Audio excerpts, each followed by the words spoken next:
қаржы алаяқтарына алданатындардың саны азаймай тұр. Алаяқ бір қадам алдыға жүреді үнемі. Міне, мынау саған деп ешкім бермейді. Жеке куәліктерін, ұшаққа ұшатын билеттерін барлығын жарқыратып салып қояды. Барлығы жаңадай сіз ойлағандай жеңіл емес та. 20%-дан жоғары болатын болса, өсімділік деңгейі, онда күдіктену керек.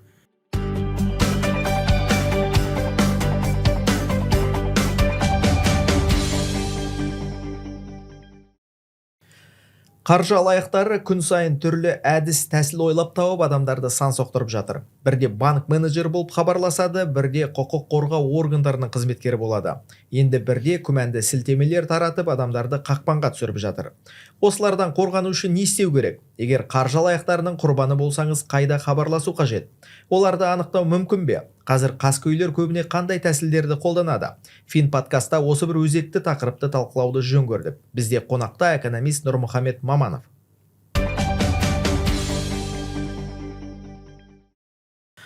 Нұрмұхамед мырза, қош келдіңіз біздің эфирге.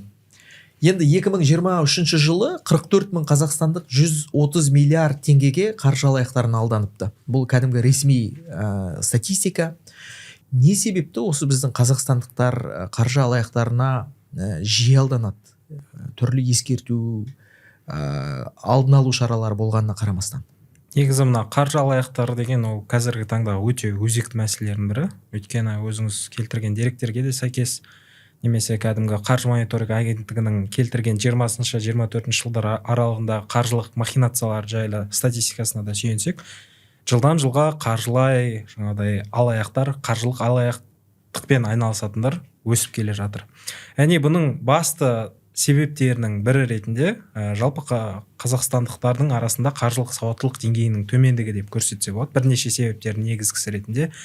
Өйткені кез келген жаңағыдай қаржылық алаяқтық көрсететіндердің басты адамдарды алдайтын нүктесі ол 100, 200, 300% жаңағыдай мөлшерлемеде пайда табасын деп көрсету. Яғни бұл өтірік факт, бұл өтірік жаңағыдай өтірік сендірулер. Өйткені жалпы келетін болсақ, сіздің салған әрбір тиыныңызды 1 теңге салсаңыз, ол жерден 200 теңге қайтады, немесе 1 миллион салсаңыз 20 миллион қайтады деген сияқты өтірік жаңағыдай арбаулармен біздің қазақстандықтарды өздерінің жаңағыдай торларына түсіріп алуда. Бұл мүмкін емес нәрсе. Бұл мүмкін емес нәрсе. Егер ақшаңызды қайда апарарыңызды білмей жатсаңыз, онда қаржылық сауаттылық деңгейіңіз төмен болса, жаңағыдай белгілі бір бағалы қағаздар туралы білмесеңіз, ол ұят емес. Оны ақшаңызды алып депозитке сала салғаныңыз әлдеқайда сенімді, әлдеқайда тиімді болады. 20%-дан жоғары болатын болса, өсімділік деңгейі, онда күдіктену керек. Біреулер мүлдем жаңағыдай миға сыймайтын зат айтады. Егер сіз доллармен бізге салатын болсаңыз, сіздің өсім көрсеткішіңіз 100% көрсетеді. Ол доллармен мүмкін емес. Тіпті кейде бүгін $500 салсаңыз, ертең $1000 боласыз деген сияқты. Және артыңызға тағы да бір 4-5 адам ертіп келіңіз. Міндетті түрде артыңызға 4-5 сіз сияқты байығысы келетін жаңағыдай проблемалар бар туысқандарыңызды ертіп келсеңіз, сіз байисыз дейді. Бірақ бұл жердегі сізге келетін ақша ол сол 4-5 туысқаныңыздың қосқан ақшасы. Яғни сіз де бұл жерде егер белгілі бір өзіңіз тексерілмеген ақпарат тарататын болсаңыз, онда сіз де осы алаяқтықтың бір себепшісі ретінде таныласыз негізі. Ең бірінші сіздер сұрау керек нақты ақпарат, жаңағыдай қаржылық отчет болады кез келген компанияда. Сіздер ақшаны қалай табасыздар? Яғни ақшаны қалай табатын жаңағыдай анық емес ұйым болатын болса, онда тағы күдік келтіру керек. Немесе инвестициямен айналысатын ұйым болса, оның жаңағыдай ұлттық банктың тарапынан лицензиялану керек. Лицензияңыз бар ма, жоқ па? Жоқ десе, немесе ол кейінірек болады, біз жаңадан ашылған компаниямыз десе, онда тағы да күдік келтіру керек. Енді Нұрмұхамед, осы бізде қаржы алаяқтары деген кімдер? Осылардың бір белгілері бар ма? Біздің көрермендерге бір нақтылап айтып беретіндей. Қаржы алаяқтары деген жаңағы бірінші көрінісі, олар үнемі үлкен пайда жаңағыдай не қылады, пайда болады деп көрсетеді сізге. Үнемі 2, 3, 4, 5 есе сіздің ақшаңызды өсірем деген сияқты. Екінші қаржы алаяқтар ол жақсы психологтар көбінесе. Көп адамдардың жаңағыдай барлық адамда кездесетін проблемаларды олар жақсы біледі. Сізде ақшаңыз жоқ па, кредит төлей алмай жатсыз ба, біздің басымызда да өткен, сіз тағы да қосымша табыс ретінде осыны алып жүре аласыз деген сияқты. Немесе андай адамның ең басты несі бар ғой, әлсіз тұсы бар ғой. Иә. Біз барынша аз әрекет жасап көп ақша алғымыз келеді. Олар соған қаржы алаяқтар үнемі соған басады. Яғни сіз үйде отырып 1000 теңгеңізді салып 10 мың 20 мың алып отырасыз деген сияқты. Жаңағыдай көбінесе осы адамның бір әлсіз тұстарына баса бастайды.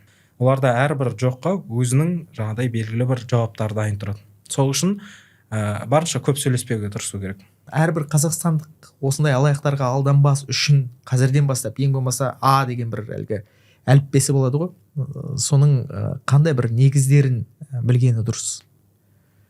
Енді бірінші бұл айта кетерлік әліппенің басы.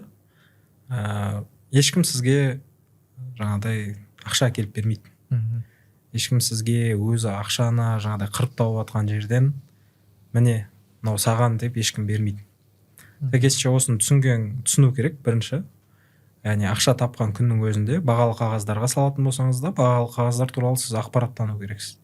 Яғни бірінші биржа деген не, қандай компанияларға салған дұрыс, оның айлық өсімі қандай болады деген сияқты. Көптеген жағдайда бағалы қағазбен айналысатын жаңағыдай адамдар үнемі жаңалық оқып жүреді. Мысалы, өйткені бағалы қағаздармен айналысу да оңай емес. Онымен айналысу үшін көптеген жаңағыдай жаңалықтарды анализ жасау керек. Яғни сіз ақша салған компанияға қандай факторлар әсер ететінін соны қарау керек деген сияқты. Ол барлығы жаңағыдай сіз ойлағандай жеңіл емес та. Оның да өзінің жаңағыдай жұмыс сияқты күнделікті істелетін заттары бар. Екінші, негізі егер сіздің қаражатыңыздан тыс бір ақша болса, яғни мен айына 500 мың табатын болсаңыз, соның 300 мыңы жаңағыдай өмір сүруіңізге кетсе, 100 мың өзіңізге кетсе, содан қалатын 100 мың болатын болса, сол ақшаға ғана жаңағыдай тәуекел жасап көруге болады. Яғни бұл жерде екінші жаңағыдай кеңес деп айтса болады. Ешқашан кредит алып немесе біреуден қарызға алып, бұндай күмәнді схемаларға кірудің керек жоқ негізі.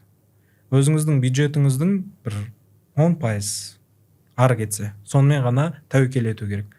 Соңғы деректерге қарасақ, бізде Қазақстан халқының 92% онлайн қызметтерді пайдаланады екен. Мысалы, мемлекеттік қызметтер болсын, қаржылық қызметтер болсын. Және сонымен қатар біздің қазақстандықтар жалпы мына орталық Азия мемлекеттерінің ішінде әлеуметтік желіні өте белсенді қолданушылар қатарында. Және енді мынау цифрландырудың дамуымен бірге өкінішке қарай бізде мынау ақпараттық сауат, цифрлық сауат дегенде қаржылық сауатпен бірге кенжелеп келе жатыр. Адамдар барынша әлеуметтік желіде тырнақшаны ішінде алған кезде анау жеке деректерін қалдыруға жомарт. Аты жөнінен бастап иін нөмірі, тіпті жеке куәліктерін, ұшаққа ұшатын билеттерін барлығын жарқыратып салып қояды. Оның әрқайсының артында банктік картасы мысалы, оның әрқайсының артында жеке мәліметтер, жеке ақпараттар жатыр. Цифрлық құралдарды қолданатын қазақстандықтарға қандай кеңес беруге болады қаржы алаяқтарының қақпанына түспес үшін? Цифрлық заман енді Орта Азияға келетін болса, Қазақстанда бірінші орын алып отыр ғой. Көптеген қателіктер. Біз бірінші жасап жатырмыз, мысалы, посткеңестік жаңағыдай мемлекеттерді қарасақ та, Қазақстанда өте жаңағыдай цифрлық даму жоғары деңгейде. Осыған сәйкес еншілес проблемалар бар. Ол жаңағыдай қаржылық алаяқтықтар, цифрлық алаяқтық деген сияқты бірнеше мәселелер бар. Бұлармен күрестің бір ерекшелігі, кез келген негізі заң бұзушылыққа келетін болсақ та, алаяқ бір қадам алдыға жүреді үнемі. Қарапайым адамдарға қарағанда білімді. Қарапайым адамға қарағанда, мемлекеттің заңына қарағанда да алаяқтар бір қадам алдыда жүреді. Осыдан басты сақтанудың жолы өзіңіздің ақпараттарыңызды тек сіз білу керексіз. Мысалы, бізде андай жақында қызық әңгіме болған. Бір дос қасымда отырады, досым. Осылай көлікте отырмыз, бір кезде хабарласады. Осындай банктеміз, сіздің жабылмай қалған 150 теңгеңіз бар екен. Сол 150 мың теңге болып кетеді. Егер қазір төлемесеңіз, дейді. Мен қасымдағы дос болым шаршап отыр, жұмыстан кейін 8:30-да айтып жатыр, сөйтіп 42-60 дейді. Ол не десем? Код дейді. Кодтың астында не жазылып тұр деймін ғой, ешкімге айтпа деп жазылып тұр, сен айттың ғой дейсің. Енді сұрады ғой дейді. Содан кейін барып ойланып жатыр да, ол ё-моё, неге айттым деп, ол сразу неге звондады, банкке звондады, менің счеттарым блокқа қойыңызшы, өтініш деп ше.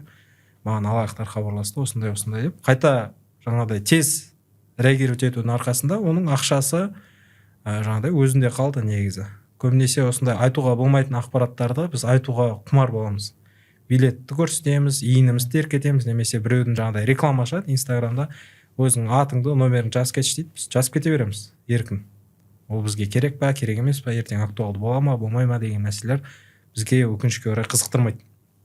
Осындай жерлерден ақпарат жиналады, сосын сізге хабарласады, осындай кредитіңіз бар екен, 1000 теңгесі қалып қойыпты, бізге срочно төлеу керек, сіз төлеу үшін осындай кодты айтасыз. Өкінішке орай негізі адам бұл алаяқтарға да келетін болсақ, жақсы психологтар ғой, көбінесе кешке хабарласады. Адам шаршап тұрған кезде сақтық болса, немесе кез келген істеп жатқан затыңызды бір паузамен жасайтын болсаңыз, онда сіз әлде қайда жаңағыдай сақтанған адам боласыз. Немесе қасыңыздағы бір досыңызға айта салыңыз, немесе жаңағыдай белгілі бір адаммен кеңесіңіз деген сияқты. Егер кеңеспей жаңағыдай бірден қорқып жасайтын болсаңыз, онда сіз өкінішке орай ақшаңыздан айырылып қаласыз. Енді осы алаяқтар жас таңдай ма? Бізде енді шамамен қанша жас аралығындағы адамдар алаяқтарға жиі алданады? 18 пен 65 жастың арасында барлығы алданады. Мына жас, мысалы 55 пен 65-тің арасындағы үлкен кісілер, болмаса 18 жас пен 20 жастың арасындағы жастар деген жоқ. Барлық санаттағы барлық жастар адамдар. Мен өзім солай ойлайтын едім, негізі алданбайтын шығар, оқыған адамдар деп ше. Бірақ өзім достарым бар, универ бітірген, экономистер, мемлекеттік қызметте жасайтындар бар, олар да алданып жатады. Алаяқтыққа түсудің ешқандай жасқа, гендерге, немесе жұмысқа несі жоқ, қатысы жоқ. Яғни кез келген адам, кез келген жастағы адам алдана алады. Енді бізде мемлекеттік қызмет алған кезде көбіне 14-14-тен SMS келеді. Бірақ соңғы кезде алаяқтар осы 14-14-ті де өздерінің құралдары ретінде кейбір жағдайда пайдалана бастаған сияқты. Осы бізді көріп отырған көрермендер болса, негізі бұл кісілерге ескертіп айта кеткіміз келеді. 14-14-тен келген SMS арқылы келген кодтарды үшінші тұлғаларға хабарлауға болмайды. Тура сол сияқты қаржылық ұйымдардан келген, қолданбасы арқылы келген кодтарды тек қана өзіңіз білуіңіз керек. Осы нәрсені бізде көп қазақстандықтар мән бермейтін сияқты. Көп жағдайда енді алаяқтардың қаржылық операциялары ол сол кодтарды біліп алу арқылы жүзеге асып жатады. Осы мәселені біздің қазақстандықтар ескерсе дейміз. Енді қазір осы біз айтып отырған мемлекеттік қызметтердің ішінде өз-өзіңізді кредит алудан шектей алу деген қызмет пайда болды. Ол үшін электронды цифрлық қолтаңба жеткілікті, белгілі бір мерзімге өзіңізді несие алудан шектеп тастайсыз. Енді жалпы қалай ойлайсыз, осы қызмет бізде алаяқтарға белгілі бір деңгейде тосқауыл бола ала ма? Бұл қызмет тосқауыл болады, егер өзіңіз кредит алудан жаңағыдай бас тартсаңыз, 6 айға немесе 1 жылға, бұл әрине жаңағыдай не болады, бір шектеу болады. Бірақ негізі бұл қызметтің жалпы адамдарға берілу мақсаты басқа негізі. Сіз егер белгілі бір қаржылық қиындықтар болатын болса, бізде қалай көп адам арасында немесе өзімізге де келетін болсақ, бірінші қаржылық қиындықта біз не істейміз? Біз өзіміздің шығындарымызды азайтуға тырыспаймыз. Біз басқа жақтан біреуден қарыз алуға, немесе банктен жаңағыдай ақша алуға үнемі ұмтылып тұрамыз негізі. Егер сіз дәл осындай адам болсаңыз, мен сияқты адам болсаңыз деген ғой, жаңағыдай белгілі бір қаржылық проблемалар туындағанда басқа біреуден қарыз ала салатын адам болсаңыз, сонда жаңағыдай өзіңіз осыған бір бас тартып қойғаныңыз дұрыс негізі кредиттеуден. Өйткені мақсатсыз алынған кредиттер ол да сіздің қаржылық тәуелсіздігіңізді шектейтін бір құралдың бірі негізі.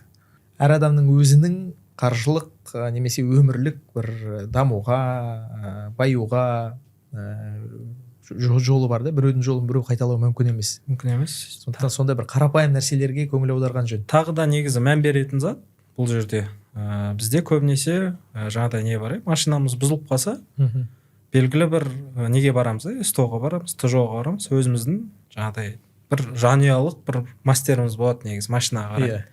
Немесе дәл сол сияқты ауырып қалсақ, белгілі бір жаңағыдай докторымыз бар, өзіміздің жанұямыздың бәрімізбен хабарласатын. Дәл сол сияқты осындай ситуацияларға негізі бір қаржыдан хабар бар, қаржы аналитиктің бір номерін алып қойсаңыздар, сіздердің жаңағыдай жанұяларыңыздың қаржысымен айналысатын немесе қаржылық кеңес алатын жай ғана. Енді Нұрмұхамед, қазір бізде онлайн цифрлық дәуір ғой. Адамдардың көпшілігі кез келген затты онлайн тапсырыс беру арқылы алатын болды. Осы онлайн дүкендерді қолдану кезінде, тауар сатып алу кезінде қандай қауіпсіздікке көңіл бөлген жөн? Бірінші, онлайн магазиндер бар ғой әртүрлі.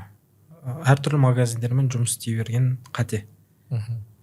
Яғни белгілі бір күмәнді магазиндер көп. Қазір кезде жұмыс істегеніне 1 күн, 2 күн болған деген сияқты, немесе күмәнді арзан магазиндер тоже көп.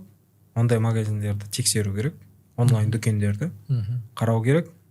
Яғни сіз 10 мың теңгенің затын жаңағыдай алғыңыз келсе, бірінші 100 теңгелік затты алып тест жасап көру керек, кез келген дүкенде. Бірінші қаржы алаяқтарын пайдаланатын бізде маркетологтар да жақсы пайдаланады. Жаңағыдай қорқыныш бар. Бірінші, екінші жағынан уақыттан қысады.